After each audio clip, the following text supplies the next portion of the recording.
어제 본문이었습니다. 디모데전서 4장 12절에 보면은요, 디모데를 향하여서 이렇게 이야기하고 있죠.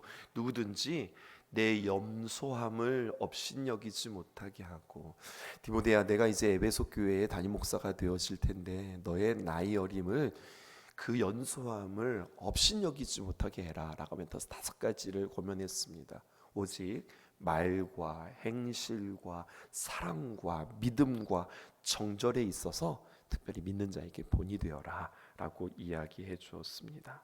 그러면서 너는 앞으로 사람들을 섬길 때 이렇게 섬겨야 해 라고 사도 바울이 참 아들 된 디모데에게 그렇게 이야기합니다. 특별히 사람들을 잘 섬길 때에 섬기는 대상을 먼저 구분하라는 겁니다. 그래서 3가지로 구분하고 있어요.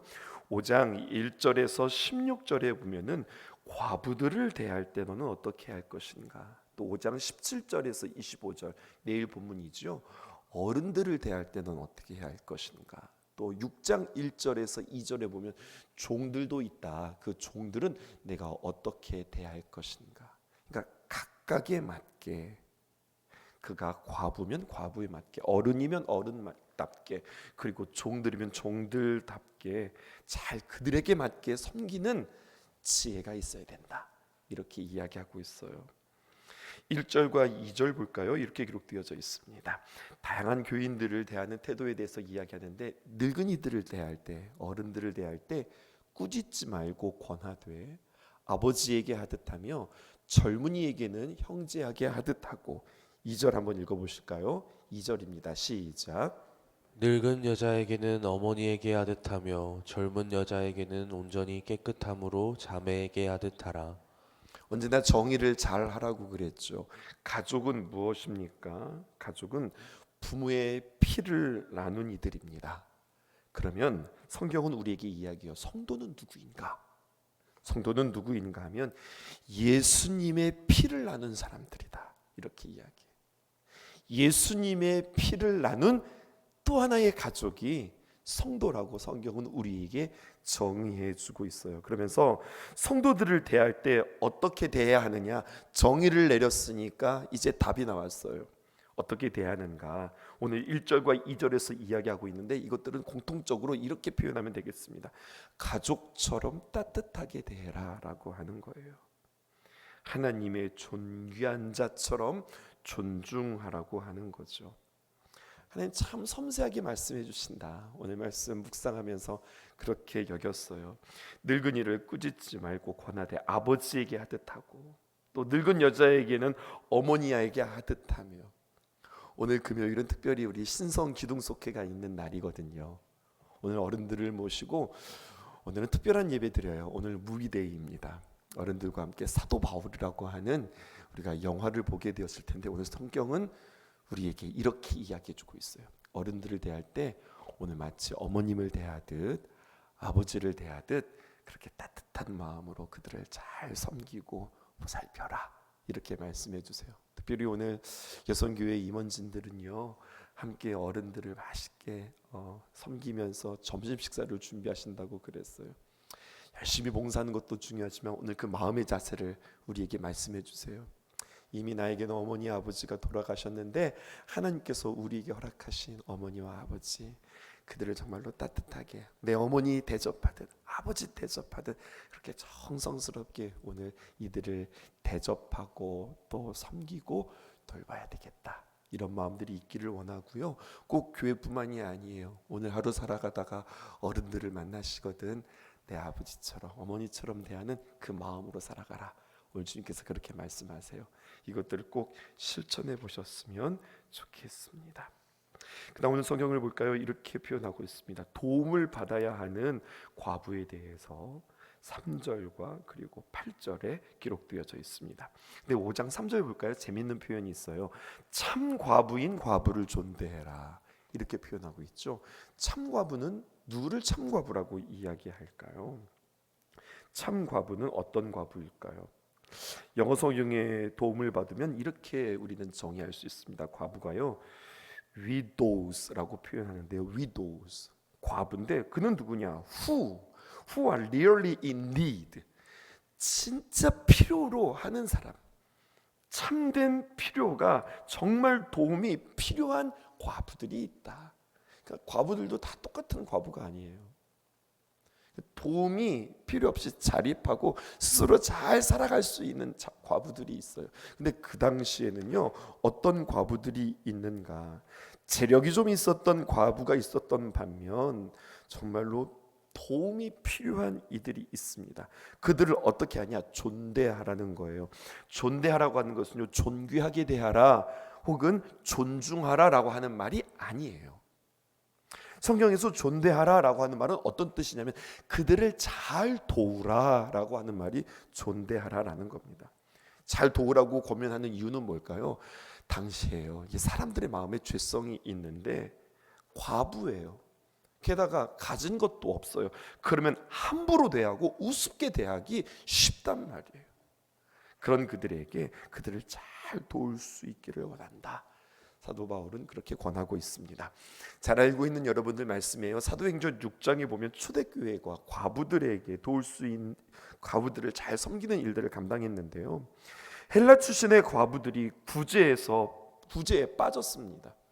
이 구제에 빠졌다고 하는 일은 이 구제하는 일에 푹 빠졌다는 이야기가 아니라 구제하는 일에서 제외되었다는 이야기예요.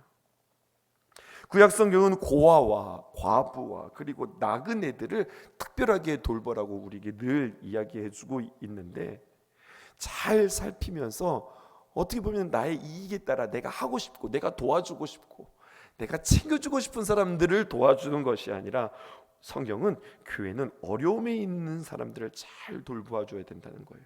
그리고 어려움이 있다라고 하는 것은 그냥 재정적인 것에 한정 짓지 말고 그리스도의 귀한 교회, 그리스도의 귀한 몸, 슬픈 마음이 있는 사람, 몸과 또 영혼이 병든 사람, 또 외로운 사람, 도움이 필요한 사람, 이들을 잘 이렇게 돌보면서 그들을 잘 섬기라라고 이야기하는 거예요. 근데 성경은요, 우리에게 이렇게 이야기해요. 오늘 이런 표현을 해보았습니다. 잘 돕는데 우리는 열정적으로 잘 돕는 것보다 더 깊은 단계로 돕는 방법이 있어요. 띄워주실까요? 교회는 이런 교회면 좋아요. 측은지심이 있는 교회 말이에요. 측은지심이 뭘까요? 하나님께서 우리에게 5가지 형상으로 우리를 지었다. 제가 늘 강조하는 표현인데요, 각 사람에게는요, 모두에게 그에게 영적인 은사와 또 가슴을 주셨어요. 무언가를 보면 이렇게 막 가슴이 뛰는 게 있어요. 근데 이게 각 사람마다 다 달라요. 또 그 사람에게 준 능력이 있어요. 또 그 사람에게 주신 성격이 있어요. 또 그에게 주었던 경험이 있어요.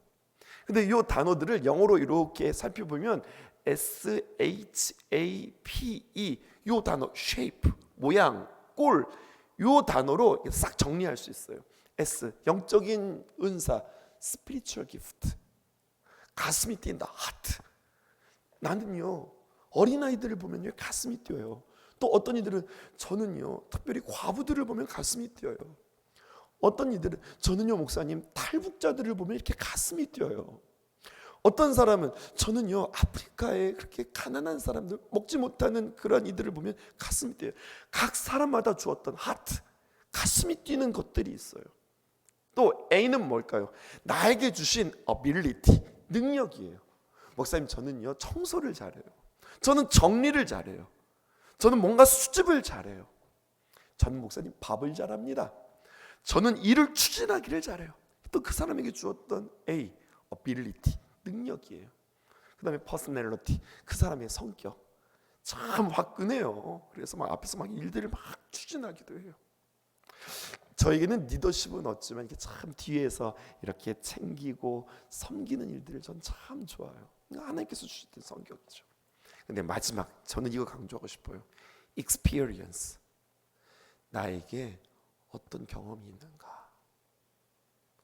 띵동 띵동, 어느 날 집에 있는데 말이에요, 아파트에 우리 한 집사님의 간증이에요. 문을 이렇게 빼꼼 열어봤더니요, 어떤 청년이 이거 보따리를 잔뜩 짊어지고 있더라는 거예요. 무슨 일이에요? 그랬더니, 혹시 저희 그림 하나만 좀 사주실 수 있으세요? 미술하는 학생인데 좀 돈이 없었나 봐요. 그래서 그림 하나만 좀 사주시면 안 돼요? 라고 부탁을 하는 거예요. 근데 이 집사님이요, 형편이 많이 어려웠답니다. 누구를 이렇게 도와줄 수 있는 형편이 아니었대요. 근데 그 고학생을 딱 보니 그 마음이 이렇게 뭉클하는 마음이 있어서, 내가 참 예전에 그림 그리고 싶었고, 내가 참 나도 한때는 그 그림에 대한 꿈이 있었는데, 그 마음이 이렇게 오자 내가 그 누군가의 그림을 사줄 수 있는 형편이 아닌데, 그때 돈 5만 원에서 한 6만 원 정도 되어지는 돈을 주고요, 그 미술을 그리는 그 학생에게, 미대 학생에게 그 그림 한 점을 샀대요. 근데 여러분, 나중에 그 그림이 얼마짜리가 된 줄 아세요? 똑같았대요. 그냥 5만 원짜리였대요. 근데 이분에게는요, 뭐가 있었느냐? 측은지심이 있는 거예요. 나 옛날에도 나도 저 학생처럼 참 그리고 싶었는데 내가 우리 집에 형편이 안 돼서 그림을 못 그렸어. 또 내가 지금 누군가를 도와줄 수 있는 형편이 아니야. 근데 내 형편이 너무 힘든데 그 사람을 만나자. 얼마나 힘들까, 얼마나 어려울까, 얼마나 힘들고 어려우면 이렇게 집집마다 돌아다니면서 젊은 청년이 말이야, 저 그림 좀 하나 사주세요라고 저렇게 이야기를 할까. 그 마음이 통하여서, 내가 목사님 형편이 되지도 않는데 내가 팔자에도 없는 그림을 샀노라고 그렇게 이야기했던 한 집사님의 이야기가 오늘 말씀을 묵상하면서 생각이 들었어요. 여러분들에게는 어떤 경험이 있으세요? 어떤 아픔이 있고 또 어떤 상처가 있으세요? 또 어렸을 적에 어떤 은혜를 여러분들이 경험했어요? 또 내가 어떤 도움을 받았어요? 그 경험이 누군가를 섬길 수 있는 귀한 측은지심이 되어서 다른 이들을 잘 섬기는, 그러니까 이 마음, 그러니까 마음이 통하는 거죠. 그냥 가서, 그냥 찾아가서, 그냥 가만히 있는 게 아니라 나도 모르는 게 그냥 끌려가서 그에게 섬기는 그 귀한 마음, 주님께서 우리에게 심어주셨다. 이 형상을 잘 발견하셨으면 좋겠습니다. 그런데요, 성경은 우리에게 도와주되 그냥 열심히 도와주고 풍성하게 도와주는 것은, 그것은 지혜로운 방법이 아니야, 우리에게 이야기 줍니다. 그러면서 4절 보세요. 이렇게 기록하고 있습니다. 만일 어떤 과부에게 자녀나 손자들이 있거든 그들로 먼저 자기 집에서 효를 행하여 부모에게 보답하기를 배우게 하라. 이것이 하나님 앞에 받으실 만한 것이니라. 많은 이들이 교회는 효가 없는 종교라고 그렇게 이야기하는데, 기독교를 잘 모르는 종교예요. 그러니까 제사를 안 지난다고 하니까 저것들이 효를 모른다고, 부모를 공경할 줄 모른다고 이야기하는데 잘 모르는 거예요. 그렇지 않습니다. 성경에는 뭐라고 이야기하냐면, 교회에서 구제할 때에 지혜로워야 된다고 하는데요, 딱 도와줄 대상을 봤는데 그에게 가족이 있어요, 자녀가 있어요, 손자가 있어요. 자녀들이 잘 봉양할 수 있는 그러한 자녀들이 있어요. 그러면은 먼저 그들에게 권면하라는 거예요. 도와주지 말고 먼저 자녀들이 그 부모와 또 손자들이 그 할머니 할아버지를 잘 도와드릴 수 있도록 그들에게 먼저 잘 권면하라는 거예요. 그리고 도움에서 제외시키라는 거예요. 이 지혜가 필요합니다. 그러면서 16절입니다. 이렇게 기록하고 있습니다. 만일 믿는 여자에게 과부와 친척이 있거든, 어른들뿐만 아니에요, 과부도 마찬가지예요. 과부 친척이 있거든 자기가 도와주고 교회가 짐지지 않게 하라. 이는 참 과부를 도와주게 하려 함이라. 참 과부, 정말로 도움이 필요한 이들을 도와줄 수 있어야 된다고 하는 거죠. 그러면서 8절입니다. 누구든지 자기 친족, 특히 자기 가족을 돌보지 아니하면 믿음을 배반한 자요 불신자보다 더 악하니라 라고 하는 성경의 말씀이 있어요. 여러분, 이것을 그냥 이렇게 말씀대로만 우리가 정의하지 말고 한번 복지를 한번 생각해 보십시다. 그리고 교회에서 잘 섬기고 구제하는 것들을 생각해 보십시다. 성경은요, 우리에게 복지, 다른 이들을 잘 섬기는 것에 있어서 무엇이 필요한가 구분하고 구별해야 된다고 이야기하고 있어요. 정말 도움이 필요한 이들과 또 가족들이 부양할 수 있는 이들, 이것들을 구분하라고 이야기해요. 교회에서 과부들이면 일괄적으로, 기계적으로, 균등하게 모두 도와주는 것이 아니라 구별했다고 하는 거죠. 필요에 따라서 주는 겁니다. 여러분, 기계적으로 일괄적으로 똑같이 나누어 주는 것, 여러분 이것은 정치적인 환심을 사고 인기를 유지하기 위한 대안일 뿐이에요. 사랑이 없는 거예요. 귀찮은 거예요. 어떤 의미에서 무책임한 것입니다. 실제 필요한 사람에게 도움이 가야 해요. 교회가 헛된 짐을 지어서는 안 됩니다. 한때 우리나라가 정책을 그렇게 한 적이 있었어요. 일괄적으로 똑같이 나누어 준 적이 있었어요. 사람들은 무척 좋아했어요. 근데 성경은요, 성경적이지 않다고 이야기해요. 책임져야 하고 부양이 힘들 때 나라가 제도적으로, 또 교회가 제도적으로 책임져야 하는 거죠. 복지에 대해서, 우리가 섬김에 대해서, 나눔에 대해서 우리가 좀 고민해 볼 필요가 있습니다. 9절에서 10절에 명부에 올려야 하는 과부에 대해서 이야기하고 있습니다. 우리 9절에서 15절 우리 함께 읽어보고 또 말씀 나눠볼게요. 함께 교독하겠습니다. 과부로 명부에 올릴 자는 나이가 60이 덜 되지 아니하고 한 남편의 아내였던 자로서 선한 행실에 증거가 있어 혹은 자녀를 양육하며 혹은 나그네를 대접하며 혹은 성도들의 발을 씻으며 혹은 환난 당한 자들을 구제하며 혹은 모든 선한 일을 행한 자라야 할 것이요. 여기까지만 보십시다. 교회에서 봉사하는 이들이 있죠. 그들에게 어떤 자격, 봉사할 수 있는 자격이 있다, 이렇게 이야기합니다. 그러니까 마음만 있으면 하는 게 아니었어요. 당시에 그 에베소 교회는요, 전쟁, 또 의료 수준도 무척 낮았고, 또 노동이 심하여서 남자들이 여성들보다 일찍 죽는 경우들이 많아서 생각보다 과부들이 많았답니다. 또 외롭고 힘들기 때문에 이 과부들이 그 당시에 에베소 교회에 많이 찾아왔대요. 교회에서 봉사의 일을 맡길 때 어떤 봉사를 해야 하는 사람들, 그러니까 봉사를 받는 사람들이 아니라 이 섬기는 일들을 해야 하는 사람들 몇 가지 원칙을 정해줬어요. 첫 번째는 뭐냐? 9절에 보니까 나이가 최소한 60은 넘어야 된다라는 거예요. 그리고 너무 어린 사람은 안 된다고 하는 거죠. 그러니까 여러분, 나이 있는 사람들이다라고 하는 것은 뭐냐면요, 여유가 있고, 그러니까 여유라고 하는 것은 어떤 재정적인 여유가 아니라 이렇게 마음의 여유가 있는 사람이에요.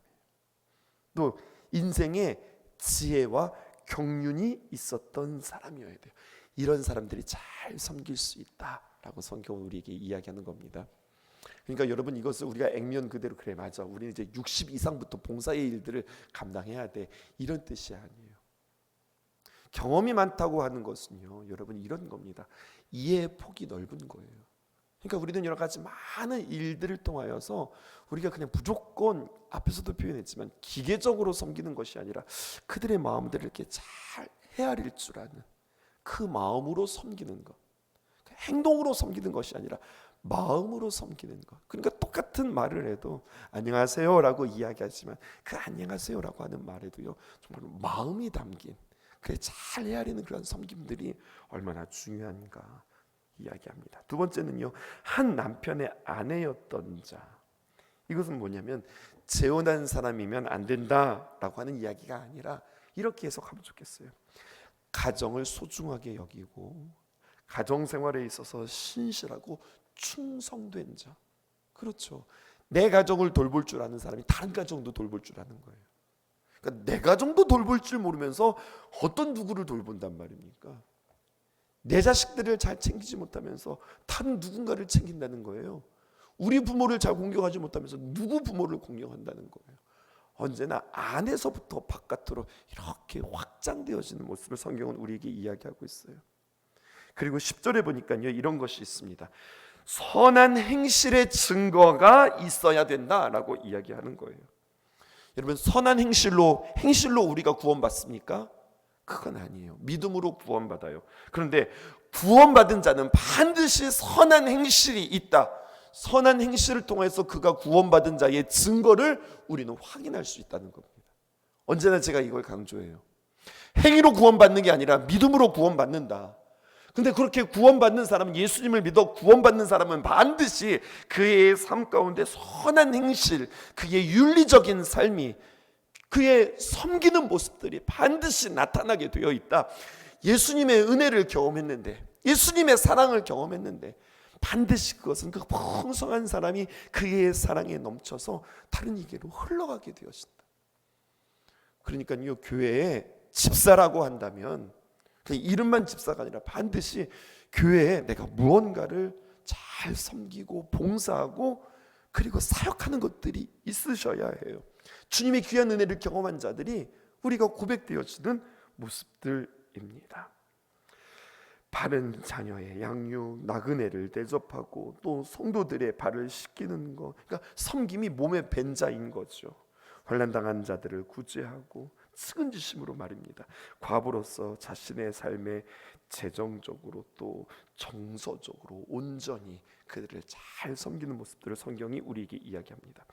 이런 사람들이 잘 섬겨야 됩니다라고 이야기한다면, 이런 사람들은 돕는 그 봉사자에서 제외시켜야 됩니다라고 이야기하는 것이 11절에서 13절입니다. 함께 또 읽어볼게요. 11절에서 13절입니다.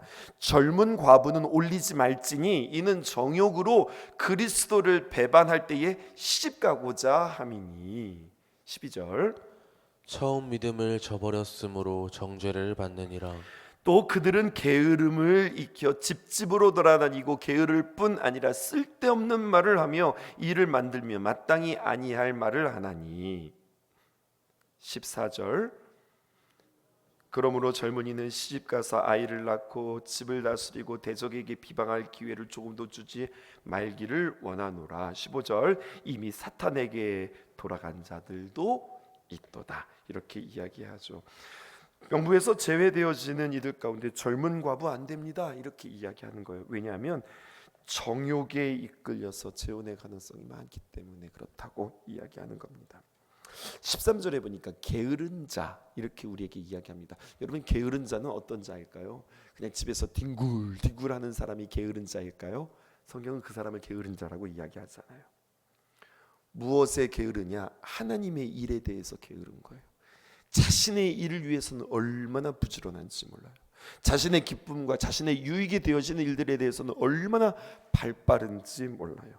이런 사람들은요, 집집마다 돌아다니면서 쓸데없는 말을 해요. 마땅히 하지 말아야 할 말들을 합니다. 일을 만들어요. 필요 없는 일, 비본질적인 일. 누구 만족을 위해서 돌아다니고 있는가 보다 자기 만족을 위해서 그렇게 하고 있어요. 성경에는요, 언제나 언행, 말과 행동에 대해서 늘 우리에게 지적하고 그리고 권면하고 있죠. 우리에게 적용해 볼까요? 속회에서의 나눔도 마찬가지입니다. 여러분, 어제 우리가 함께 나누었지만 오직 양육되어지는 것은 무엇이라고 그랬어요? 하나님의 말씀이라고 그랬어요. 하나님 말씀, 우리가 하나님 앞에 은혜 받은 일들, 하나님의 귀한 말씀으로 살아갔던 이야기들이 속회 내에서, 우리 공동체 가운데서, 여선교회 내에서, 남선교회 내에서 이루어졌으면 좋겠어요. 속회에 갔다가 정치 얘기 듣고서 속회에 나온 사람도 전 이야기 들었어요. 정치 얘기하지 마세요. 여러분, 3년 저와 함께 목회하면서 제가 강단에서 정치 얘기하는 거 본 적 있으십니까? 전 어떤 색깔도 여러분들에게 나타내지 않았던 것 같아요. 정치 얘기는 하는 거 아닙니다. 여러분, 또 세상의 여러 가지 정보 이야기, 물론 유익한 정보면 좋죠. 그런데 정보 이야기가 다요. 하나님 이야기는 그냥 와가지고 그냥 딸랑코고 쭉 읽어버리고 그냥 끝내고, 하는 이야기들은 계속해서 교회 문제 이야기, 누군가가 어떻다더라, 교회에서 이런 것들을 했다더라, 별로 은혜되지 않는 이야기들만 난잡하게 이야기하고, 속회에 갔다가 은혜 받고 오는 것이 아니라 오히려 시험 받고 돌아오는 이야기들이, 아주 가득한 이야기들을 왕왕 듣게 되어져요. 지혜롭지 못한 겁니다. 우리는 하나님 앞에 어떤 나눔들이 있어야 할까? 어떤 고백들이 있어야 할까? 점검하고 우리 자신들을 살펴보았으면 좋겠습니다. 3절에서 8절 참 과부들 누구를 도와야 하는가라고 하면 9절에서 15절 누가 도와야 하는가, 이 이야기들을 우리는 보았습니다. 여러분, 그런데 중복되는 사람들이 있었을까 이런 생각이 들었어요. 두 종류로 나누어질까 생각하는 거죠. 이 사람은 도움받는 사람들, 이 사람은 돕는 사람들, 이렇게 나누어졌을까? 아니라는 거죠. 여러분, 이럴 수 있어요. 내가 도움을 받으면서 도울 수도 있어요. 나는 도움을 받아야 하는 사람이야, 당신은 도와야 하는 사람이야, 이렇지 않습니다. 돕는 자와 도와주는 자가 구분되어지지 않습니다. 도움을 받으면서 헌신할 수 있고요, 또 헌신하면서 내가 또 여러 가지 모습으로 도움을 받을 수 있죠. 그래서 마지막 과부를 대하는 원칙에 대해서 16절에 우리에게 이야기하고 있습니다. 만일 믿는 여자에게 과부 친척이 있거든 자기가 도와주고 교회가 짐지지 않게 하라. 이는 참 과부를 도와주게 하려 함이라. 이렇게 이야기하죠. 저는 케네디 대통령의 그 취임 전설이 생각났습니다. 유명한 말이죠. 여러분, 국가가 여러분들에게 무엇을 위해 해줄 것인가를 묻지 말고 여러분이 국가를 위해서 무엇을 할 수 있는 것을 물어보십시오. 케네디 대통령이 취임 연설 때 그렇게 이야기했는데요, 마찬가지예요. 교회가 짐져야 하는 사람이 있고 교회에 짐을 지어야 하는 사람이 있어요. 도움을 받아야 하는 사람이 있고요, 도와야 할 사람이 있어요. 누가 행복할까요? 돕는 사람이 행복하다고 성경은 우리에게 이야기하고 있습니다. 주님께서 우리에게 허락하신 귀한 공동체, 오늘도 살피고 돌아보면서 섬기고 또 그렇게 주님께서 주시는 그 충만한 기쁨을 누리는 저와 여러분들 되어지기를 주님의 이름으로 축복합니다. 기도하겠습니다. 사랑은 멀지 않구나. 내가 등 돌려 멀리 와도 당신의 사랑은 늘 가까웠네. 사랑은 쉽지 않구나. 내가 눈을 돌림에도 당신의 사랑은 하염없이 날 향했네. 허나 나는 어리석고 유약하여 당신이 날 사랑하듯이 당신을 사랑할 순 없구나. 그럼에도 묵묵히 날 사랑하시네. 눈물 지으실지언정 날 사랑하시네. 그럼에도 잠잠히 날 기다리시네. 한결같은 사랑으로 날 사랑하시네.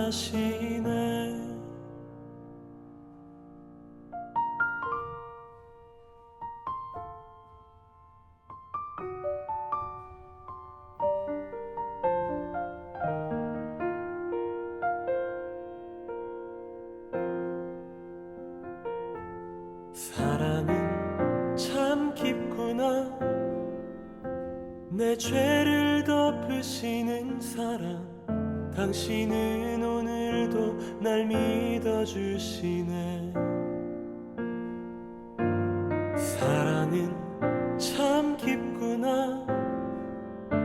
날 기다리시는 사랑.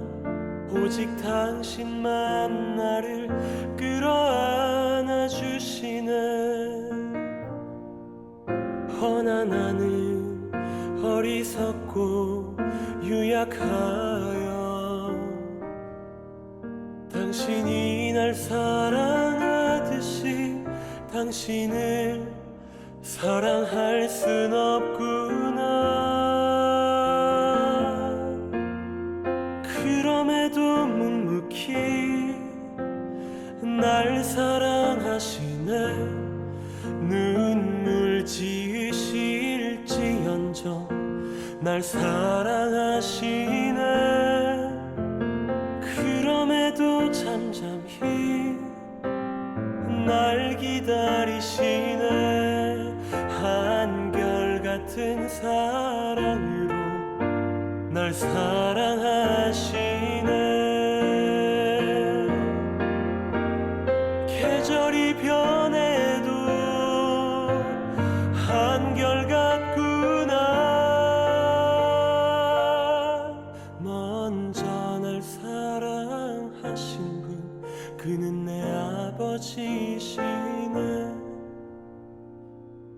사랑은 멀지 않구나.